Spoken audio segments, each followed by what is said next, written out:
Mes chers compatriotes, je vais parler d'une grande nation, le Sénégal. Une nation avec de grandes figures qui, par leur vision et leurs actions, ont imprimé à la marche du pays une orientation reconnue par l'histoire. Je suis héritier de cette histoire et fils de cette terre à qui je dois ce que je suis.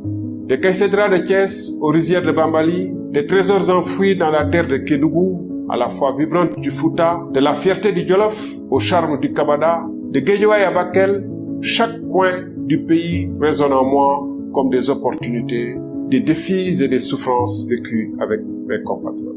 C'est de tous ces terroirs que je tiens mon engagement, ma loyauté et ma dévotion à l'endroit de la patrie et de la République. Il y a 16 ans, en 2007, j'ai été contraint à l'exil aux Comores par le régime d'alors pour m'être opposé au démantèlement de l'ASECNA. C'était mon devoir envers le Sénégal et l'Afrique. En tant que directeur général de l'autorité de régulation des télécommunications et des postes ARTP, en 2012, j'ai fait diviser mon salaire par plus de 3 pour matérialiser un engagement de campagne d'une gestion sobre et vertueuse. En 2017, ma démission du poste de ministre de l'Énergie a été motivée par le refus de signer des contrats d'hydrocarbures préjudiciables aux intérêts du Sénégal. Ces faits, parmi d'autres, attestent de ma loyauté envers mon pays. Jamais je n'ai failli à mon devoir de servir mes compatriotes. Mes chers compatriotes, aux 4 coins du Sénégal, j'ai croisé des femmes et des hommes pour qui trouver un repas par jour est un défi de chaque instant. J'ai rencontré des compatriotes pour qui se soigner, mettre les enfants à l'école sont des défis le long de l'existence. La jeunesse désenchantée lutte pour réaliser ses aspirations sur son propre sol ou brave la mort pour chercher ailleurs un avenir meilleur.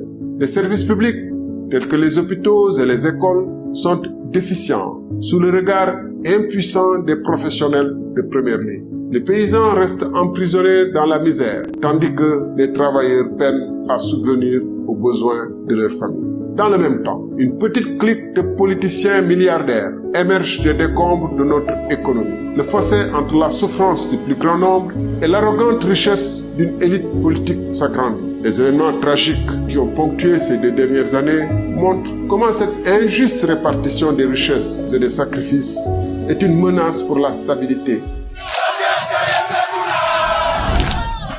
Mes chers compatriotes, le moment est arrivé pour notre nation de redécouvrir sa voie, celle de l'espoir, de la justice, de la connaissance, de l'égalité, de sa propre réalisation.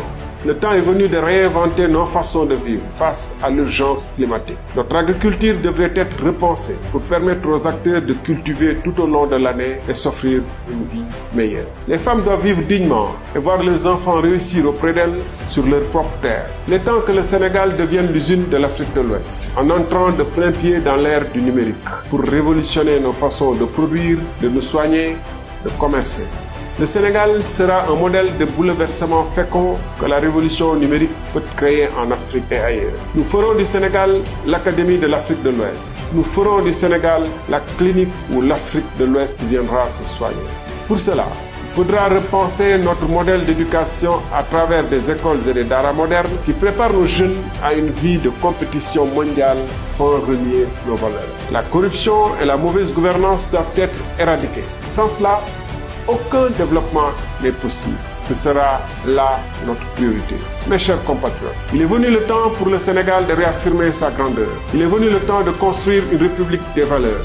Le moment est venu de libérer le potentiel de la Sénégalaise et du Sénégalais.